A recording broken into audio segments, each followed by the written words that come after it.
Hey, Brandon, Yes, Tom. how you doing? Oof. Not so well, Tom. Not so well. I started the Panchakarma cleanse last night, and I thought I felt empty before.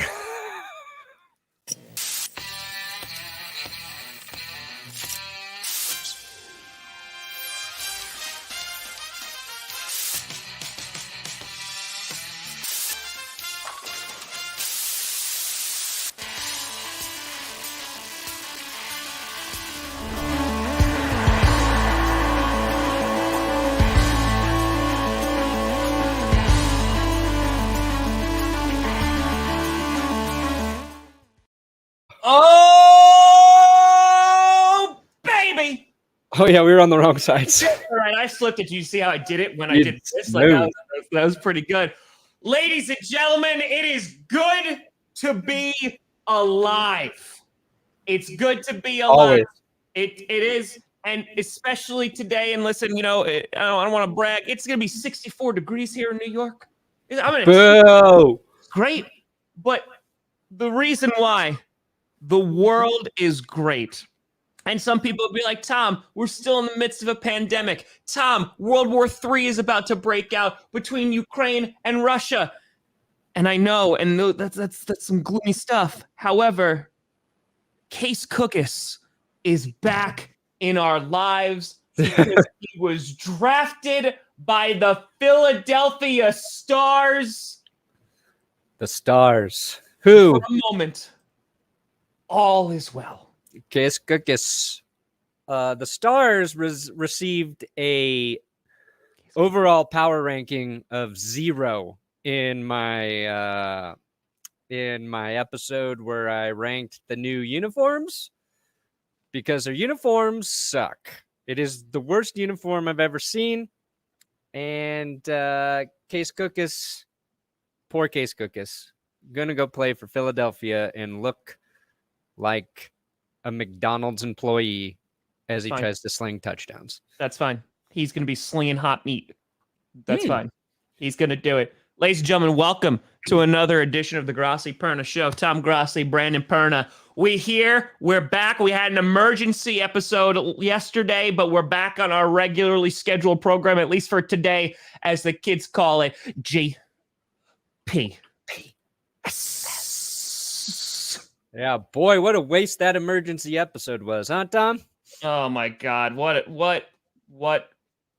the hell was dude, the amount of anxiety, like I legitimately had stress and anxiety yesterday. Like I felt it in my chest. I was like, wow, I'm way too invested. Like my emotional and mental well-being is way too dependent on this team right now.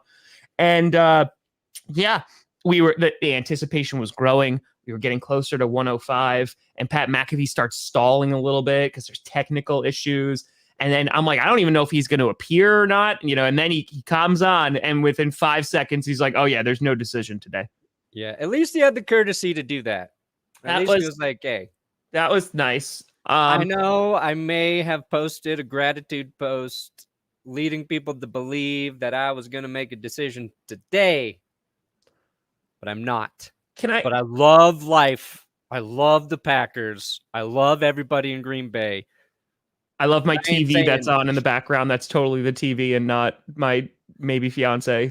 Yeah. And then somebody posted that they were at Starbucks together later or something. It's so weird. Like I will say though, her laughing in the background and then Pat McAfee's like freaking out. And he's just like, everyone's going to be talking about this. And he just goes, it's the TV. I'm watching The View. Yeah. Now, I will say, I also learned more about Aaron Rodgers than I ever wanted to learn in my entire life, because for 15 minutes, the internet was blowing up with his cleanse, in which there is induced vomiting. Mm-hmm. You're getting cleaned out the other end as well. Multiple enemas. Multiple styles of enemas. Multiple. And I learned things. Yeah. I learned things. Like, I didn't want to learn those things. I just don't believe there's significant therapeutic benefits from doing what a 12-day purge suggests. Yep. Call me crazy. But vomiting under any sort of circumstance, I don't think it does a lot of good for your overall health. Unless you're that getting esophagus has got to suck right now. Poison out of your body. Yeah, that's got to be something. Honestly, my legit question is, why did he even go on yesterday? Like that, I really mean that, because it was like, oh yeah, we're just gonna recap the season. I was like, you kind of already did that.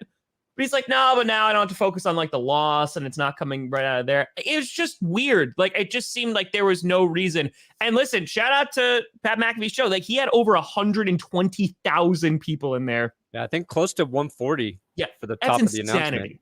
Insanity. It was like Rodgers said, I'm not making a decision today, and it went from 140 to 130. Yep. And then he's like, check out this Panchakarma cleanse. And it's like, okay, there's down to 120. Oh my God. Oh. That's hilarious, Paul. That would be rough. A Panchakarma cleanse for the clickbait punishment. I got to tweet that right now, Paul. Can you imagine? Oh, man. You know what?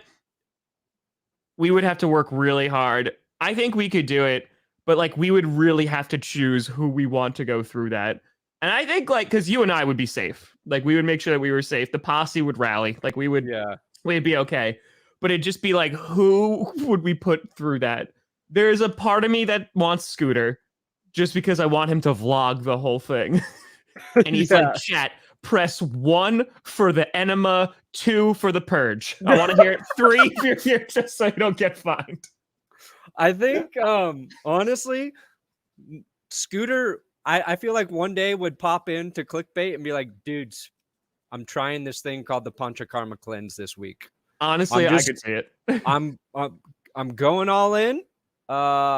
It's going to make me feel better, and I'm going to get through it. And then I'm going to tell you guys if you should do it as well.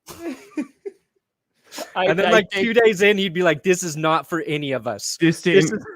Well, because he's done that. He's popped on. He's like, dude, intermittent fasting. It's it's been great. That was a week. And then it was just guys, I got these new vegan protein things. And he's that lasted a week. So Scooter, I feel he might meander into it on his own. Then it comes down to, okay, is it 5 or Tree? Tree would definitely be the funniest, but I think I want to see 5 go through it just because the punishments usually are light. And 2, he always leaves clickbait saying he has to go make dinner. I want to be he's well, now I got to go shove an enema up my ass. So yeah, I'm going to go puke while my family eats the dinner I just prepared. Yeah. Rodgers also said he does 3-day water fasts. He's all into this. Listen, I understand the idea behind eating healthy and stuff like that. You had an amazing tweet about that last night. But the local news, man, it'll blow your mind. I'm just okay, and I think there's some there's definitely some benefits to fasting and stuff like that. But Toots Magruder. But I was okay, a 3-day water cleanse. I'm okay. I think Rodgers did it just to because he told McAfee, he's go look it up. Go look up what a Panchakarma cleanse is. He knows how insane it is. And I think he wanted everybody to look at what he just put himself through. He's just and this is why I'm the MVP. This is what I did. This was my own punishment for not winning the Super Bowl. Well, honestly, the number one question that pops into my head after he went through that, I was okay, this is what he's just doing. Austin, congratulations. Wow. Second son. Good luck, Austin. I got 1 and she's kicking my ass right now. She's body slamming me through a table. Yeah. The question I did is because this is what he's doing for sport. This is what he's doing in his off time as a recreational activity, right? Yeah. That's what he's doing. He went on Pat McAfee's show last year and said that he boosted his immune system to fight COVID. What the hell did he do to himself? If this is recreational, if this is just oh, this was just a nice 12-day cleanse for me. what did he do in preparation for COVID? Like that Yeah. man, he's like, I lived underwater for 4 days. He's like, I can now breathe water with my lungs, Pat. I literally created gills so I can play better in rain games. Yes. So I am moving to the rainiest city on earth for the NFL. No. Seattle! No! I'm looking at Seahawk era! Pat McAfee with my gills! I also will only eat seabirds while there. Yes. So the Pat McAfee show, it wound up being a bit of a bummer. You know what? It was a huge bummer. Although, like, here's what's I could listen to Rodgers talk about whatever for quite a while. He is fascinating to me. Again, I don't agree with everything he's saying, but I like listening. Like, I watched that whole damn thing, and at some point I was like, I'm not going to learn anything here. I can step away from this. Yeah. I was like, but I'm not gonna. I'm not gonna. I honestly thought, like, it was weird. Like, it literally, I went through, like, the different stages of grief. And, like, it was denial for a long time. Because I was like, you know what? Knowing Rodgers, like, he's just going to say something, like, at the very end of this interview. Like, he's going to go on a 45-minute diatribe. And then he's be like, oh, yeah, and I'm going back to Green Bay. Like, and then logging off. I'm like, he's going to do it. And he never did. And to your point, like, he brought up great points. He was, like, talking about the significant others of the NFL and like all the things that they go through. And Ben Kurt was kind of like tweeting about that as well. Like that was great. So I think there was definitely some good stuff in there. I honestly just don't know why he went on. Like I think the conversation like was interesting for some of the stuff that he was talking about. But again, I just don't know like the purpose of it. I mean, listen, they got the views, like they got like record breaking people in the stream. So yeah, it worked. And like the next time that he goes on, like it's going to break even more records because he's basically going to be like, oh yeah, well, I'm going to have a decision. And to reiterate when that might be, I mean, I've said this on this show and I've said this on my own program about how Davante Adams is probably going to be like the key to this. Yeah. So if that's the 100%. case, we're going to know within 2 weeks, most likely, because that's when the franchise tag period is going to end. That was my big takeaway. It seems like he's waiting for the Packers to figure out how they bring Davante Adams back, how they make him happy. Because he reiterated that he's like, Adams is the best player in football.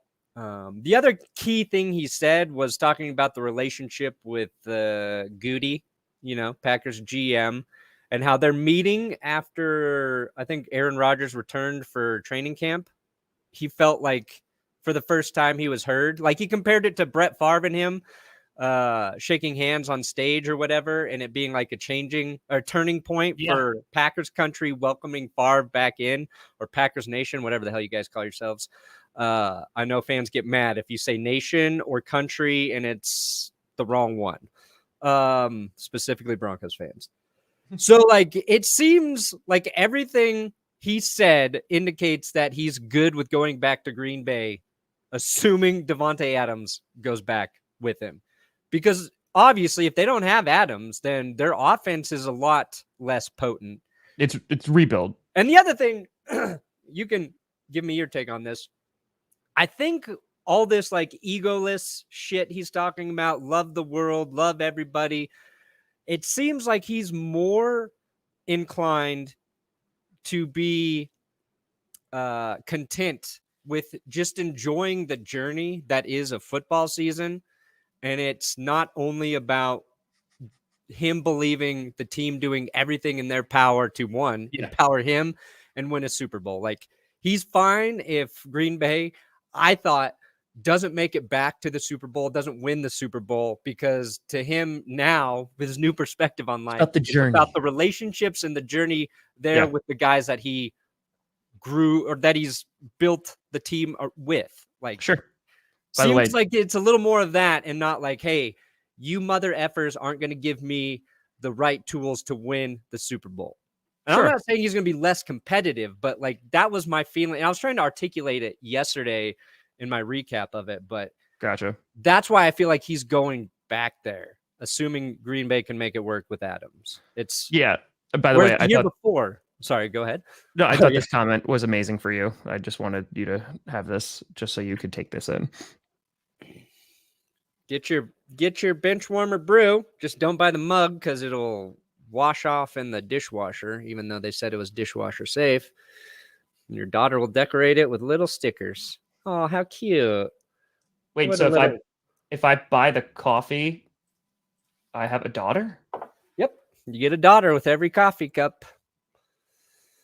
Another great way to cleanse yourself is just, exercising and sweating out those nasty toxins that you're trying to vomit out of your body.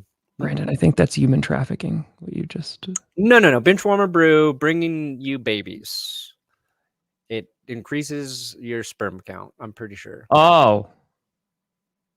Okay. Anyway, Right. so talking about them being competitive. By the way, Goody is going to be speaking today. It's a pre-combine thing, but I'm sure he's going to have questions that are going to be asked about Aaron Rodgers. Because to your point about what the Green Bay Packers are doing, the news today was talking about Kenny Clark getting restructured. And folks, I want you to listen to this. Okay. Step one. It means nothing. It means absolutely nothing. The Green Bay Packers, whether Aaron Rodgers is coming back, whether he's leaving, whether he's retiring, whether Davante Adams coming back, it means absolutely nothing based off of this move. They had to do it.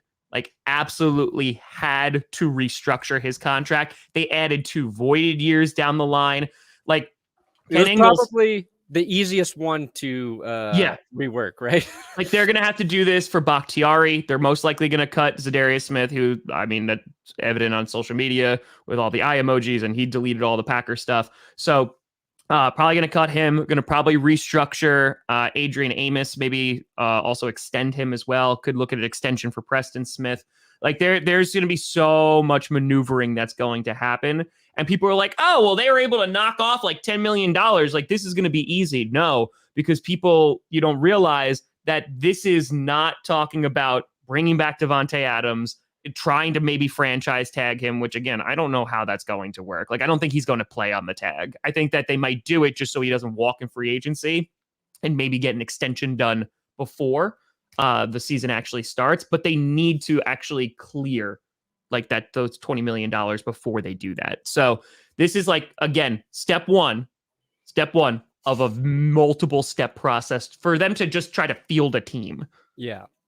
Packers are in the worst cap situation, even though they're not the most over the cap. Yes, because the Saints could restructure a whole bunch of people and they like basically are like, they're good to go. Yeah. Again, it's kicking the can down the road, but at this point, they just need to do that because of how they have been so aggressive these past couple of years.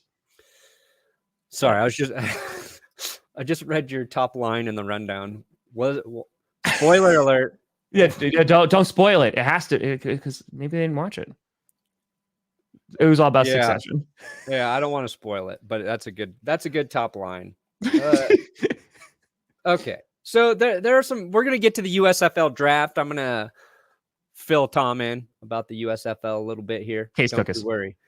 But there are some big franchise tag candidates, and I'm kind of working on a video about which big players are going to actually hit free agency, because every year you see this, right? It's like, Oh my God, look at all these free agents. And then not half of them, but like half the teams tag their top guys because they're going to bring them back and work out deals. So you need to wait another week or two before we actually know what the free agent list is. But top guys who should get tagged, possibly by their teams: Davante Adams, one for the Packers. I don't even know if he'll get tagged or if they'll work out the new contract first. It just depends. J.C. Jackson, corner for the Patriots, who I believe going on there. He will play on the tag if necessary. Chargers receiver Mike Williams. Now, this is interesting because I think Mike Williams' availability kind of depends on what happens with Davante Adams. I think they should keep Mike Williams and bring in Davante Adams if they want to be legit. You got Dalton Schultz in there, Tom. Mike Gesicki, couple tight ends, one for the Cowboys, one for the Dolphins. Yep. JC Jackson news. apparently there's some contract stalling going on with the Patriots, and he's like, listen, I think he phrased it as like, it's time to pay Mr. Interception. Like, we got to get paid. Yeah. Patriots need to stop this cheap attitude. They got a Mac Jones on a rookie deal. Pay the best corner in the league, arguably. I don't know if he is the best, but he is top 3. Pay him or GTFO, New England. Well, that's really interesting you say that. And I think that has been their methodology like forever though, right? Because when they had Brady, like they just didn't give out like lucrative contracts to people because they were like, hey, listen, you could play with us or not. Like we're going to potentially go win another Super Bowl. So people they are now were going to be like, or not. Yeah. Or like not. People like they're stringing along. But like you said, like now it's Mac Jones. Like now it's, they don't have the allure of Brady and like going back to the Super Bowl almost guaranteed. Like at least when you were a Patriots fan, like you knew you were at least making the playoffs every year because you were in the East, right? There was basically a guarantee. So you were going to have a chance to get to the dance. Well, they spent a ton of money last offseason in free agency. So maybe, they'll shift in their attitude towards paying some of their homegrown talent. I think they'll figure it out. But the other guys, Bengals safety Jesse Bates also could be franchise tagged. And Chiefs tackle Orlando Brown, who came over by way of Baltimore. Another couple guys to keep your eyes on. The Bills are actually extending their special teams players, which is weird. I don't know what that's like. I don't know. That must be nice. I don't know. It must be nice to actually have role players for special teams. I don't know what that feels like. Tyler slap at the base, man. Slap at the base. Tyler slap at the base, man. But yeah, so franchise tagging. So we basically have 2 weeks to go. It just started. There was no news that broke yesterday about it. And again, like just because a lot of people were worried about the Packers, like that's going to be $20 million. And again, like there's also a chance Davante Adams just like, nah, I'm not going to play on the tag. Yeah, I don't care if you're going to work on getting me a new deal. Like I'm not playing the new deal now. Yeah, like there's a possibility that's exactly what happens. I mean, Davante Adams back in August when he came out, he's flat out say he's like, I want to be the highest paid wide receiver in the NFL. He's like, it has been a deal basically that he's been playing on for years. On top of that, the fact he's like, I've never gotten in trouble, nothing like that. I don't care if Aaron Rodgers is coming back or not. And he's kind of adjusted to that a little bit, but he's like, I want to be the highest paid wide receiver. And the issue is Hopkins. Like that's what it comes down to because his contract, it's not so like black and white because it was in addition to his previous deal. So Adams wants to make like $30 million a year. And like, that's not really how it works out with Hopkins. That's like QB money. Yeah. Like that's a lot of money because I don't think the Packers are going to be like, yeah, like, listen, we'll pay you like close to that, but like, we're not going to pay you $30 million a year. Like that's not happening. Take a walk. So yeah, I would imagine that you're paying JC Jackson. I imagine because again, like he's a staple of that defense. Like you want that defense to still be competitive. Like you're going to have to pay him. So when we're playing Madden, I still have to unbox my PS5. It's still in the box from last year. Yeah, I've tried to play video games here and there lately, and I'm so bad at them now. I just don't like it. The hand-eye coordination is gone. It's like, oh, I used to be good at this. Now it's too hard. It's too hard. I got to play on easy mode. Yeah, so we'll see about franchise tagging. For the Packers, there's going to be a litany of moves that are going to be made, just trying to clear some cap space, and it's stuff that they just have to do. So, like the Kenny Clark thing, they have to do that. Yeah, we're in such opposite situations. Like, yes, the Broncos are in a great cap spot. Don't have a quarterback, and I'm not paying attention to anyone that they might tag because there's a good chance they don't tag anybody. So it's like, go get me some stars, Denver. Go get me some stars. We got to address our defensive line a little bit, maybe linebacker.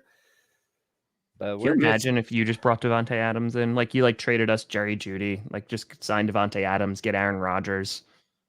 It would be insane.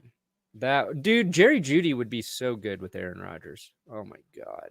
He just needs a quarterback who could throw him the damn football. Like That's Kirk all. Cousins. Kirk would work with Jerry Jeudy, but oh yes, we've been starting to grind you down. No. Bit by No. bit by bit. There was rumors about the Panthers, like, maybe they're in a move for Kirk Cousins. It was also asked too. McAfee was asking Ian Rappaport yesterday. He's like, are the Vikings just putting this out because they don't want to pay Kirk Cousins? Yeah, a bunch of people are calling about Kirk Cousins. I mean, we can't even keep up with all The the calls phone's getting about off the Kirk hook. Cousins. People want Off to pay the him more money. They say we're not paying Kirk Cousins enough money. So many people want this quarterback. Yep. So I think that's actually really funny. Like if the Vikings are just making it up, they're just like, no one's calling Kirk. Nobody is calling him, but we want them to. We really do. Like we'll take a 6th round pick. It's fine. But we'll see. We'll see. Right. He's pretty mid. All right. Let me now, get you in this USFL draft, Tom. Let's talk about it. Let's get in this. Because Philadelphia Stars are going to win whatever their trophy is at the end of the year. Yes. I don't even know what the trophy is. I know nothing about it. I know Birmingham, Alabama is like where they're playing the majority of their games. Then they're playing like their last stuff in the Hall of Fame in Canton, Ohio. Do you know how I learned that? By watching Brandon Perta's video on the USFL. You should go and check that out. Tight. Yeah. So they started their draft yesterday. A lot of people are like, I don't know if the USFL is going to last. Well, I can tell you right now, they're doing a much better job at promoting their league than I think even the XFL did. Ooh. I've seen more about this draft than any of the rosters being put together for previous spring leagues. They got Colin Cowherd talking about it. They're partnered with Fox Sports. They're partnered with NBC. Michael Strahan was talking about it. They made it as much of an event as they could. So they're putting efforts behind marketing, and I think that's going to pay dividends. Now, the funny thing about these spring leagues is they get all these players, and you recognize a couple, but mostly we don't know. There's like fans of college teams who know a couple of their guys who played in there for the college team they root for, or in the conference. You're able to track guys like that. But round one, so they're doing, it's like a 35 round draft or something. And they did it's a snake draft. They did the order, and they're selecting position groups in each round. Round one was quarterbacks, for example. Started with quarterbacks in round one. And so we'll just talk about a couple of the big rounds here. Let me connect this because I got it pulled up. Well, here's the thing. First of all, and because we didn't mention this because we weren't there, but the one thing I do like, right now we're talking about the USFL, but you mentioned the XFL, the fact that they're partnering with the NFL, I was like, ooh. Yeah, that's interesting. I don't know how trades work. I honestly think that they're just going to do this first season and just see if it actually can survive. It's like, let's just get through this first season. So let's try to not lose all our money and be broke by the end of this. Yeah. Okay. Now the XFL was doing well. They just got screwed over by COVID. COVID crushed them. They were losing people, but like there was still like a steady amount of people watching. Yeah, and that's every sports league. There's a ton of excitement at the beginning, then it all kind of dips, and then some crazy stuff might happen. People are interested, and then it picks back up for the postseason. So we had round one of the USFL draft via social medias. All right, you got the Michigan Panthers, head coach Jeff Fisher over there in Michigan. They select quarterback Shea Patterson. I don't know anything about Shea Patterson. Not Case Cookus. Nope. Jordan Teamu, Battlehawks quarterback legend. I believe he was backup for Kansas City for a stint there as well. Not Case Cookus. Nope. Brian Scott, never heard of him. Ben Holmes, never heard of him. Clayton Thorson, never heard of him. Alex McGill, never heard of him. But then, not Case Cookus. And I'll do some research on these guys because I'm going to break this shit down. But Kyle Laletta, he was in the NFL. And the other Kyle Sloter. to the New Orleans Breakers. Well, I saw Paxton Lynch over there. I saw him. Yeah. So Kyle Sloter was on the Broncos roster. Yes. Preseason phenom. We all thought he was going to be a Bronco for a while, and then they let him go. I think he went to Minnesota. Where is and he? then round 12. This is when the magic happens, Tom. Yes. There's your boy Case Cookus going to the Philadelphia Stars. Yes. And a former first-round draft pick by the Denver Broncos, Paxton Lynch, who I thought this might be coming because he was cut by the Canadian Football League this week. Saskatchewan. I think he was playing in Saskatchewan. With Brock Lesnar. Yes. So he is on the Michigan Panthers roster now. The last quarterback taken in round 12, one Paxton Lynch. Kyle Sloter, though. I was trying to figure out who I'm going to root for. And the New Orleans Breakers, they got the top spot in my rankings based on their uniforms and a bunch of irrelevant things. Now they got a guy I actually like in Kyle Sloter. So, announcing today, officially, I'm a Breakers fan. They are my number one team, and I will root for Kyle Sloter. Tom, I think you should root for Case Cookus and the Philadelphia Stars. It has been written. And, however, if they don't play him, then they can burn in hell. They can burn in hell. Yeah. Listen, that man played in Hawaii. You know, he's used to the tropics, just like Philadelphia. You know, the climate's very similar. I think he is just going to sling that ball. Sling it. And he's going to be like, I'm going to beat out. Who'd they draft in the first round? Doesn't matter. Because Case Cookus is taking over the league. Ooh. Oh, hell yes. I think this guy, the Breakers also select wide receiver Sean Poindexter. Oh. Wasn't he a 49er? Sean? Well, I think a former Packer got drafted. Jamon Moore, didn't he get drafted? Possibly. I think he did. Yeah, Poindexter was a 4th round pick. He did not work out. Of the 49ers. Couldn't catch the ball. Who's your guy? Jamon Moore. He was a wide receiver. Oh. They didn't do wide receivers until today. Oh. Didn't someone say that? It might be. Let's take a look.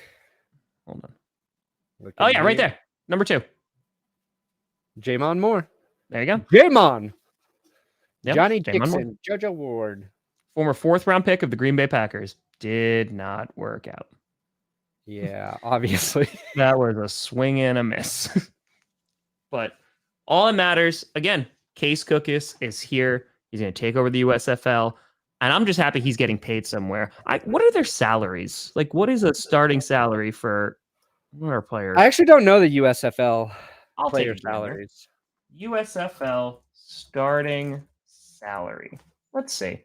How much will players make? According to the USFL, players will make on average $45,000 for the season, not including the team's $600 a week preseason. Preseason? Oh, $600 for preseason, huh? Okay, so hold on one second. All right. So apparently it's training camp is $600 a week. Practice squad is $1,500 a week. Active roster is $4,500 a week. That's a good chunk of change. Plus victory bonuses. Huh. Oh, little victory incentive. Okay.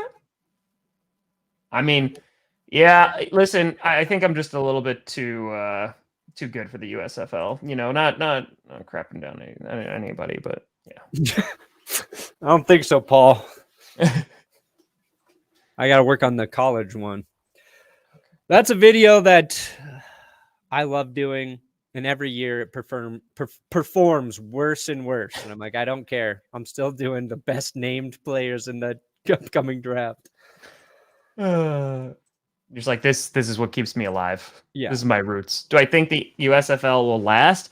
I mean, again, I think a lot of these spring leagues I don't think they're ever going to get like enormous. I think it's just trying to be like cash flow positive. Yeah. I think it'll last. I think it has a good chance to last, and I think I think they can both coexist. The XFL, when it comes back in 2023, it starts the week. It might even start during the NFL season because the Super Bowl is extended now. Yeah. But it's, the XFL will be like February, March, and conclude in April. And then the USFL starts in April and goes to mid-June. So they'll be on at separate times. I really hope if they're both doing well, they merge into one league. And you'll have 16 teams. Maybe it's a little more competitive. I think there's an opportunity there, but it's that's a lot of extra players to field and roster. And the one thing that worked really well with the XFL were guys getting chances to play in the NFL because of it. So Yeah. I think, yes, people need to watch this and it needs to make money. But a true sign of its success will be if some of these guys get chances to make NFL rosters. Because for the long-term viability of the league, like that needs to happen. Like guys need to go there and think, hey, if I perform well in this league, I'm going to get another shot or my first shot in the NFL. Yeah. Because it's going to be hard to convince guys to go play pro football for $45,000 a year if they're not going to get the carrot, Sure. dangling for the NFL. So it worked with the XFL. I think it'll work with the USFL. Dude, there's going to be there's other spring leagues still in the works, and I don't know how any of those are going to work. Europe's got another league, so they're talking like The Rock was talking about player development, and well, I think that's what the long-term goal has always been, right? Like that developmental league, but like the NFL would never pay for that. So I think if they have like a third company, like if they have a third-party company like the XFL, who's like, listen, exactly what you said. Maybe you're an undrafted guy, right? Or maybe you kind of fizzled out of the NFL. Come play here. Maybe they come a calling again. Like it's kind of like that unspoken relationship where it's like, hey, like, yeah, you'll get another shot. Exactly. For guys like Biggest Dickus. So, that's what we're talking about. Is Victor Bolden Jr. Rock owner of the XFL? Well, I mean, because let's be honest here, folks. Like the XFL is not competition for the NFL.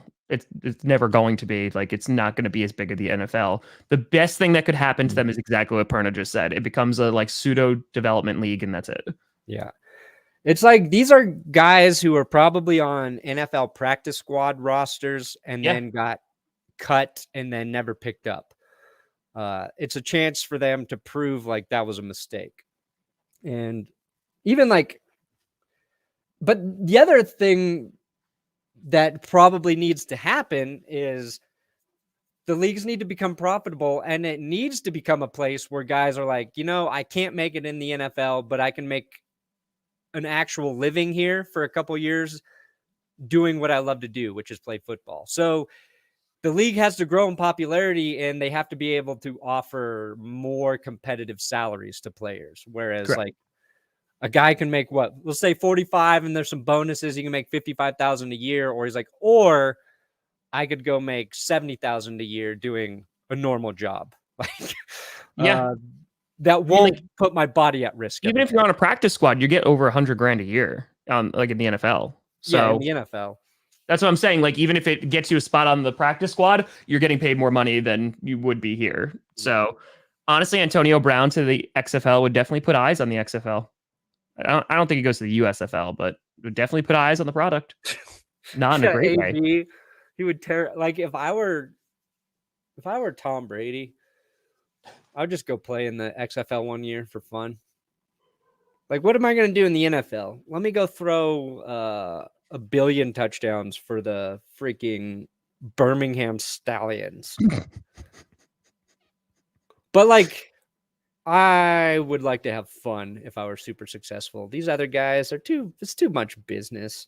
It's also, they're all like they don't want to get beat to hell for $55,000. It's like that's the issue too.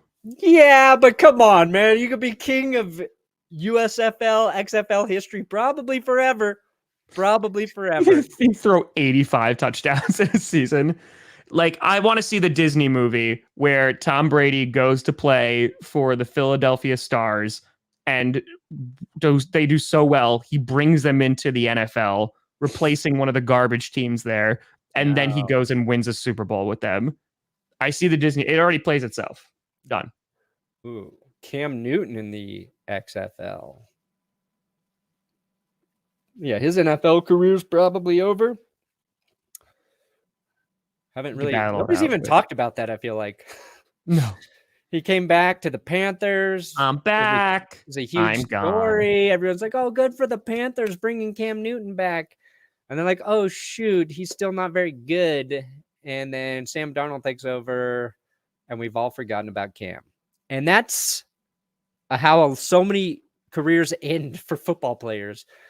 It's like the NFL knows their career is over before they do.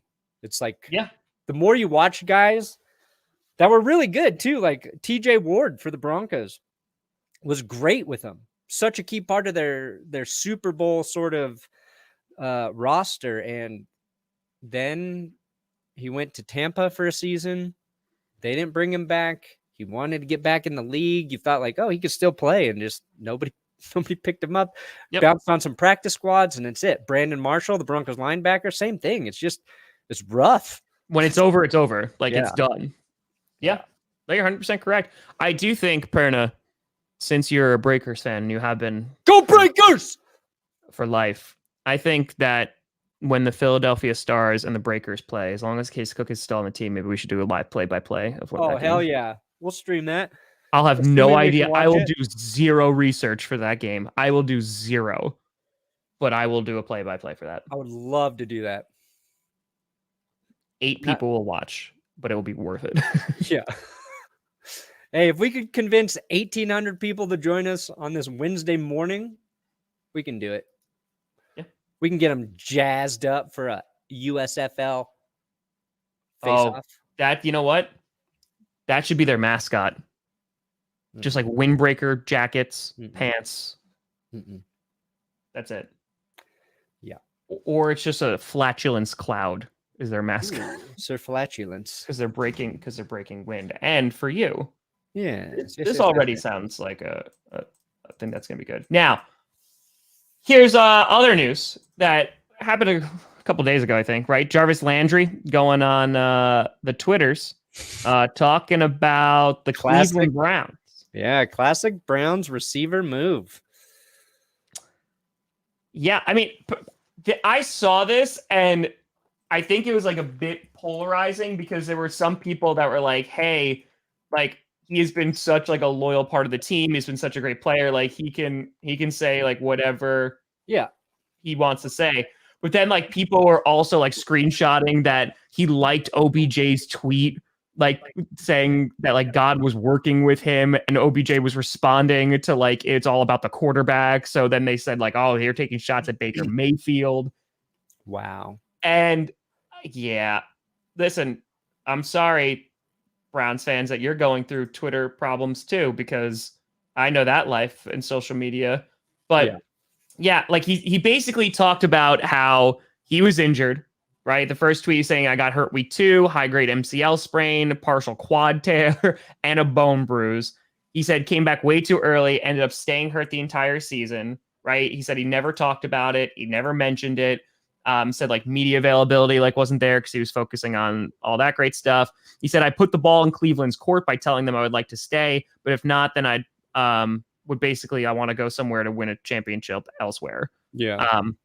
So basically, he's just kind of airing it out on Twitter. But I will say it speaks to like a different issue because I don't like want to be like, oh man, like this is everything he says is gold. But like Antonio Brown talking, and he posted another picture on social media too. Antonio Brown talking about how he was basically forced to play even though he was injured. Like I think that is a thing. Like that 100% is a thing in the NFL. And I know people will be like, well, in the 70s, you know, they were going on the field with gunshots and they were getting stabbed at halftime and they were just put a hot dog in the hole and they would just go out and play and drink a beer. Playing through injuries is part of the game for sure. But it's It's usually it works both ways because sometimes there's evidence of teams wanting a guy to play through an injury, and then other times where the guy wants to play through the injury because that's just the way they're built. You know what I mean? Correct. Yeah. And there's a problem though if a player's hurt and the team encourages him to go back, telling him he's healthier than he is and he shouldn't be going back.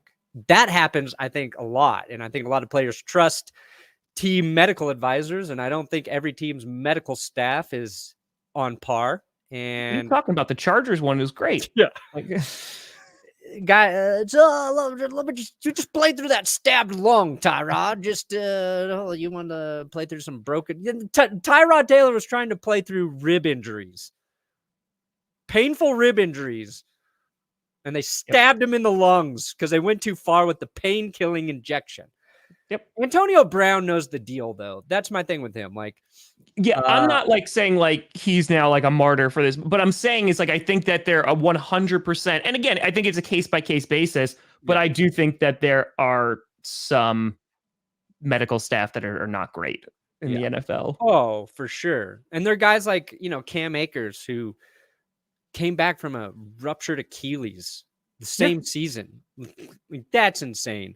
JJ Watt getting back out there to play for the Cardinals in the postseason. Like, guys want to play, even though Baker Mayfield played through horrible injuries. He made it known, he made it known. So yeah. And I think Jarvis Landry, I think he's a really good player by getting out of Cleveland. He would be yeah, a perfect number 2 receiver for the Green Bay Packers. Oh my God, he'd be amazing. I would love him on the Packers. We can't afford anybody, but that's Randall Cobb. He does the same things. He has got the nose for the first down marker. He's a reliable dude on third down. Runs great routes. He needs to go play for a good QB though. Mike, wow, Mike! What a fitty! Mike Burns getting it juicy in here. This is the start of the show, being on the road, but hey, here's a fitty for the Beanie Boys. The Beanie Boys are back. We here. Hold on. He wants a little hey. I got you. Hey. There you go. There you go.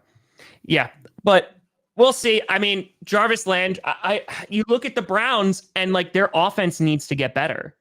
Their defense, like they've been building it through the draft and they've been getting some great picks. I mean, look at last year. Good God, getting Newsome and JOK. Like they had an amazing draft.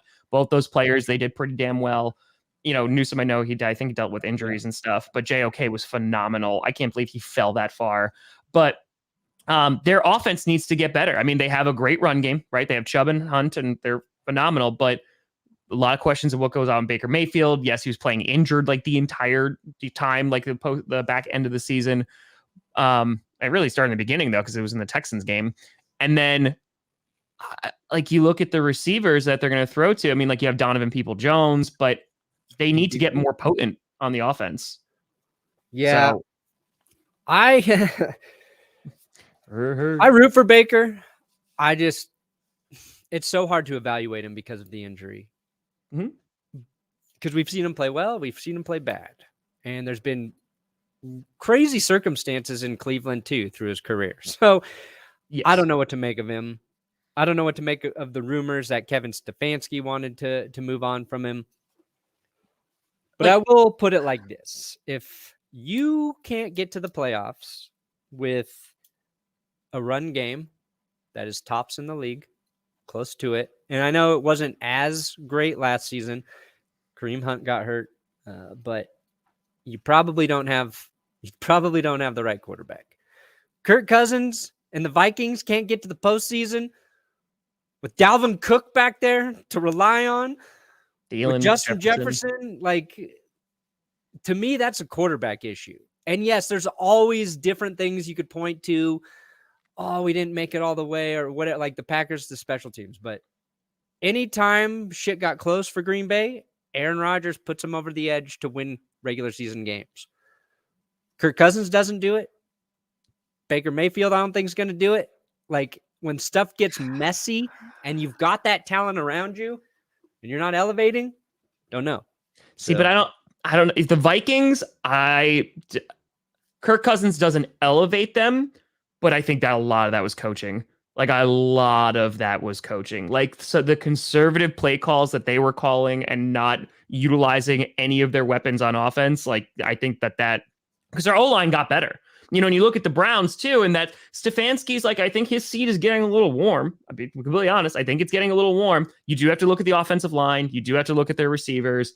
But I mean, they're also like we talked about the Browns and like how like, oh man, like they're for real. Like they were Super Bowl favorites. So like on a lot of people's things, they were like at least dark horses that they were going to make it to the playoffs. Their draft was going to put them over the edge.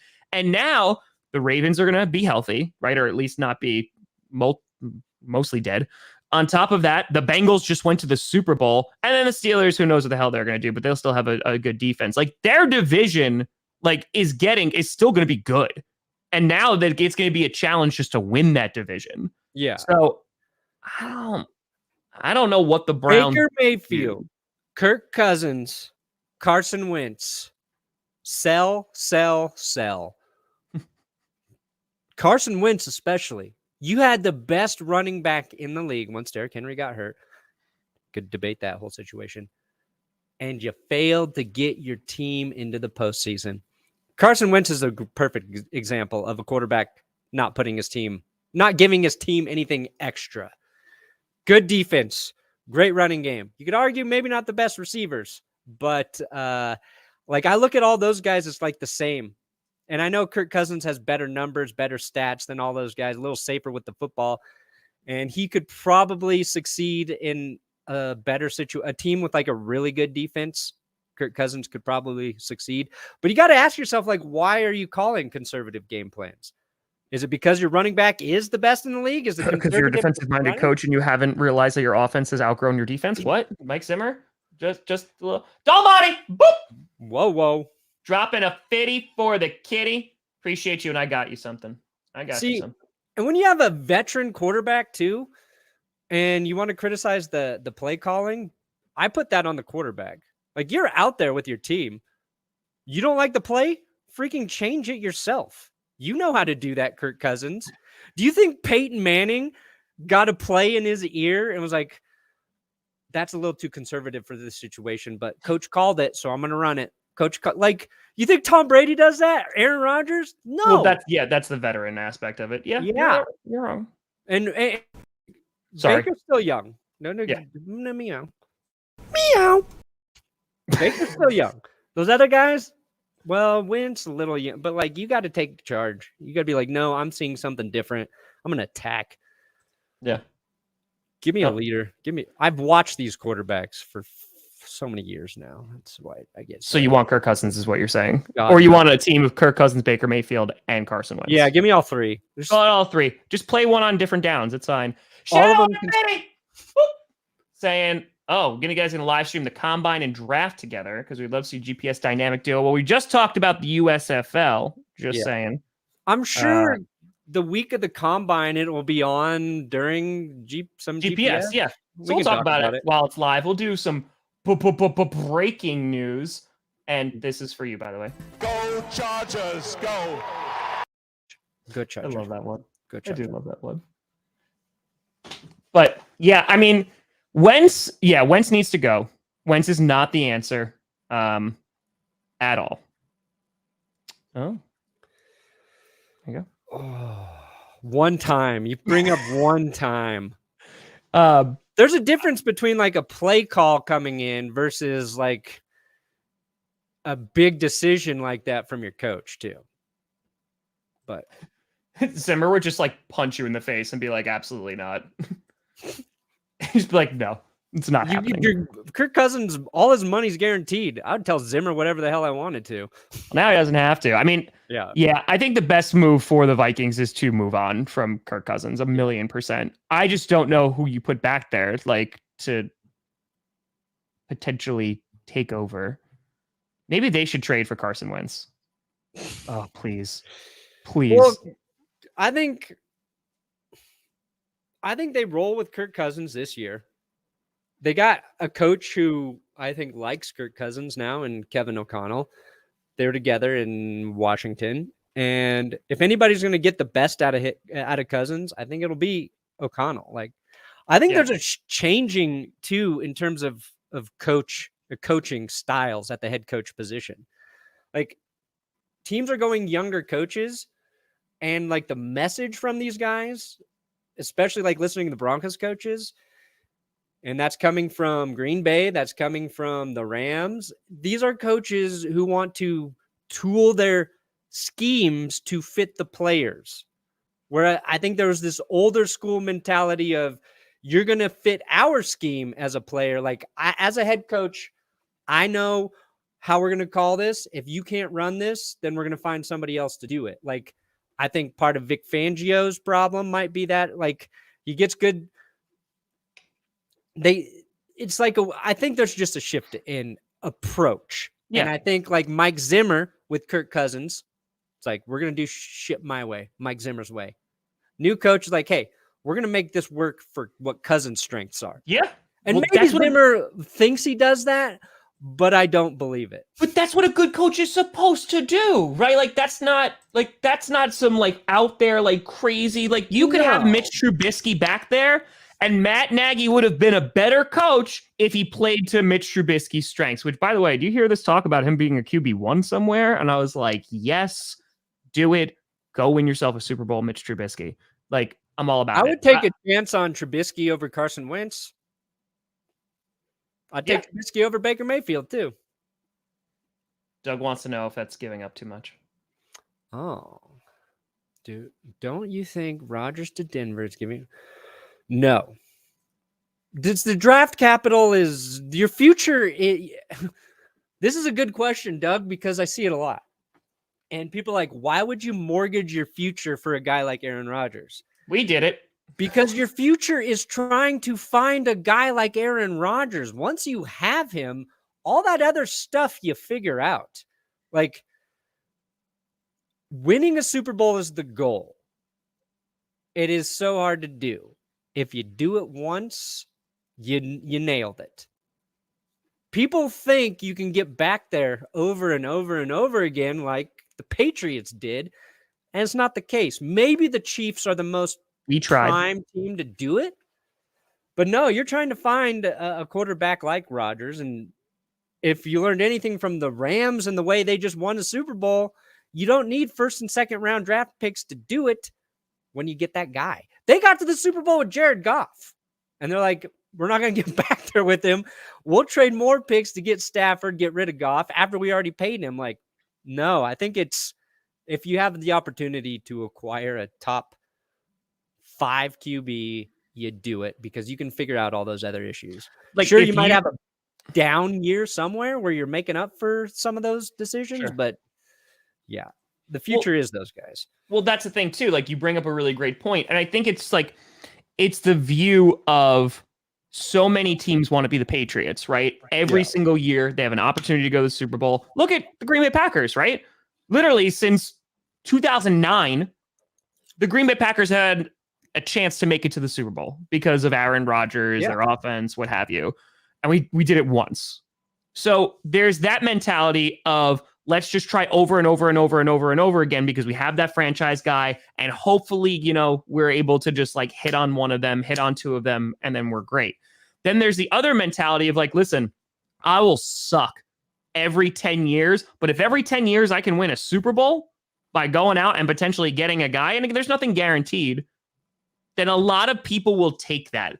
Because you look at the teams like the Packers who have been competitive and been Super Bowl contenders for over a decade, and they haven't gotten back there.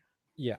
I mean, it's like, if you're not going all in to get a QB, if they become available like that, which doesn't happen often either. No, like a Peyton Manning being a free agent, Aaron Rodgers being a free agent, Tom Brady being a free agent, that doesn't happen often. No, but I think we're living in a world right now too, where it's going to seem like that's an option and it's not.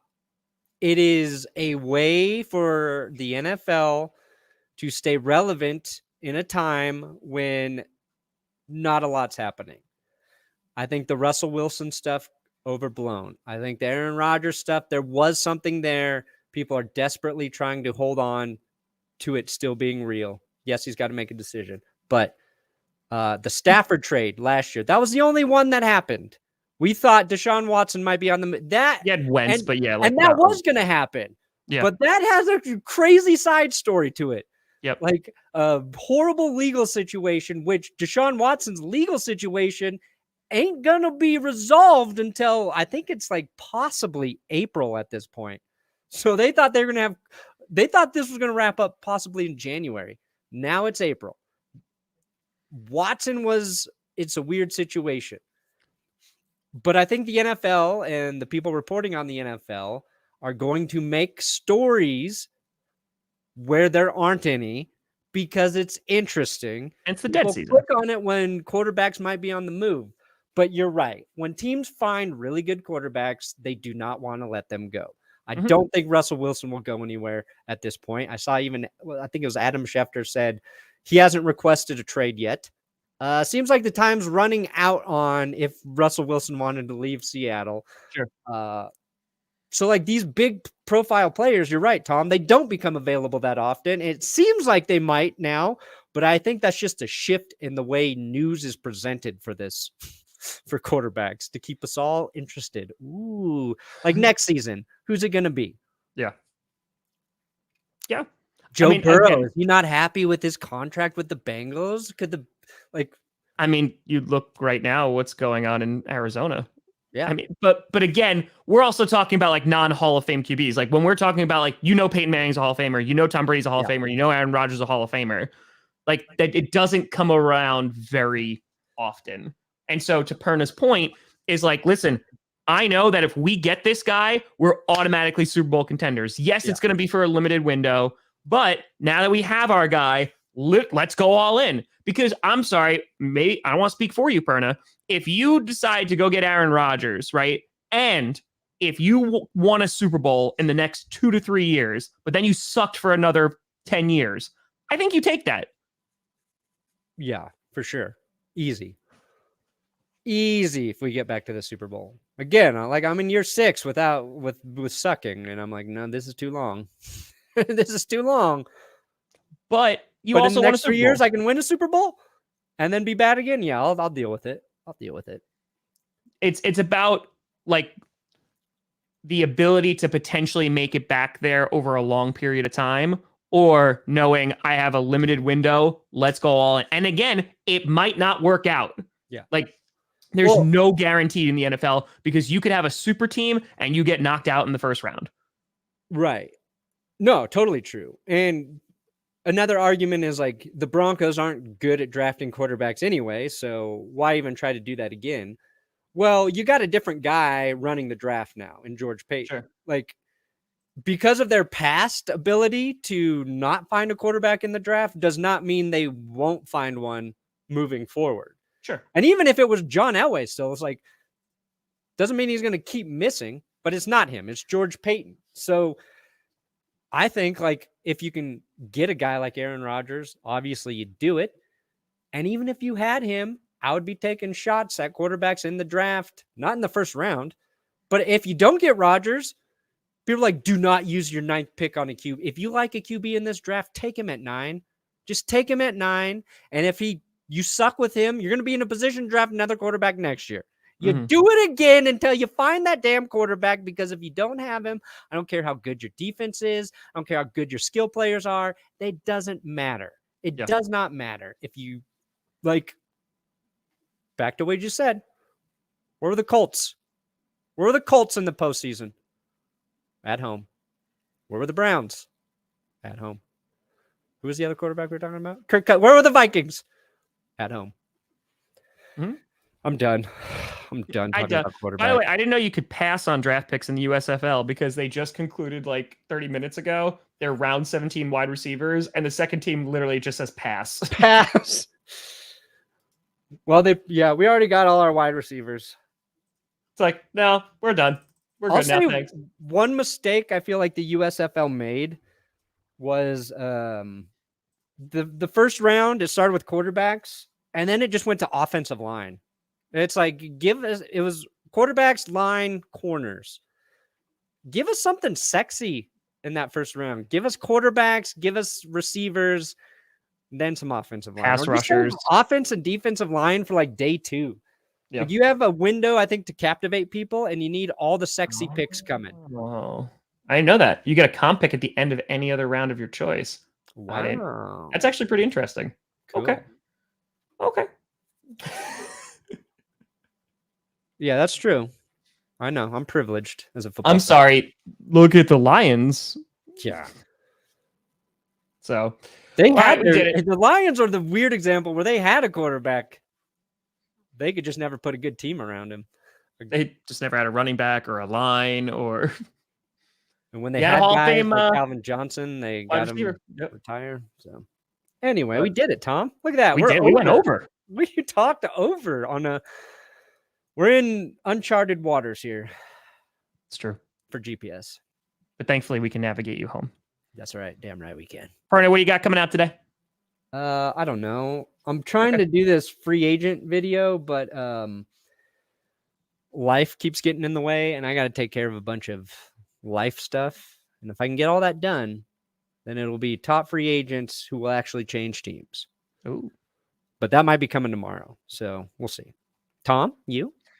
I'm debating between a couple different videos. I might be talking about if the Packers do trade Jordan Love, what could they get for him? You know, like maybe looking at some of that value. Might do a reaction video. Haven't decided yet. We'll see. We're gonna play it by ear. Cool. I did taxes the other day, so Yeah, those are fun. yeah. But folks, appreciate you tuning in on a random Wednesday. We'll be back. When are we gonna be back? Next week? Yeah, next week. Yeah, unless some crazy news happens. Then, Yeah. then we'll do that. We'll be back next week. We'll be back GPS the next couple weeks gonna be real up and down, but Yeah. once When we free start- agency gets closed, we'll be on. Yeah, once we start hitting March, then we'll be back to 3 days a week. So don't you worry. Don't you worry, child. But folks, thank you so much for watching. I'm Tom Grassi. That's Brandon Perna. This is GPS, and you have been navigated. And you've reached your destination. That was